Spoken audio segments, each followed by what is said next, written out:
Hello friends, welcome back to our channel. ఉత్తర భారత్లో చాలామంది స్త్రీలు కర్వా చౌత్ అనే పేరుతో వ్రతం చేస్తారు. ఆయా వ్రతం రోజున భార్యాభర్త యొక్క ఆరోగ్యం కోసం ఉదయం నుండి రాత్రి చంద్రుని చూసే వరకు పచ్చి మంచినీళ్లు ముట్టరు.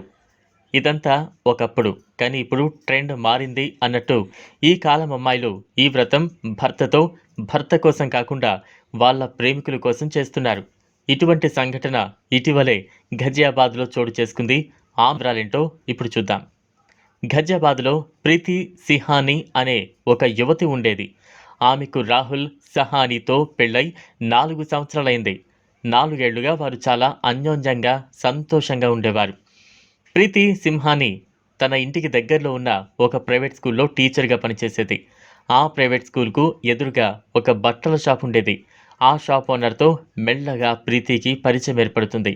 ఆ పరిచయం కాస్త ముదిరి భర్తకు తెలియకుండా ఆమె సీక్రెట్గా ఆ షాప్ ఓనర్తో ఎఫ్ఐఆర్ పెట్టుకుంది. రోజు స్కూల్కి వెళ్ళే నెపంతో ఆ షాప్ ఓనర్తో కలిసి బయటకు వెళ్ళి తిరిగి షాపింగ్ చేసుకుని స్కూల్ అయ్యే టైంకి తిరిగి వచ్చేసేది. ఇలా 1.5 సంవత్సరం గడిచింది. కర్వా చౌత్ రోజున స్కూల్కి వెళుతున్నా అని భర్తతో చెప్పి ఆ షాప్ ఓనర్ని కలవడానికి వెళ్తుంది. వీళ్ళిద్దరూ కలిసి ఒక రెస్టారెంట్కి వెళ్తారు. అక్కడ వీళ్లను ప్రీతి భర్త రాహుల్ సిహానీ ఫ్రెండ్ ఒకతను చూసి రాహుల్కు కాల్ చేసి చెప్తాడు. వెంటనే రాహుల్ ఆఫీసులో లీవ్ పెట్టి ఆ రెస్టారెంట్కి వస్తాడు. దూరం నుంచి గమనిస్తూ వాళ్ళు అక్కడి నుండి బయలుదేరగానే వాళ్ళను ఫాలో అవుతాడు.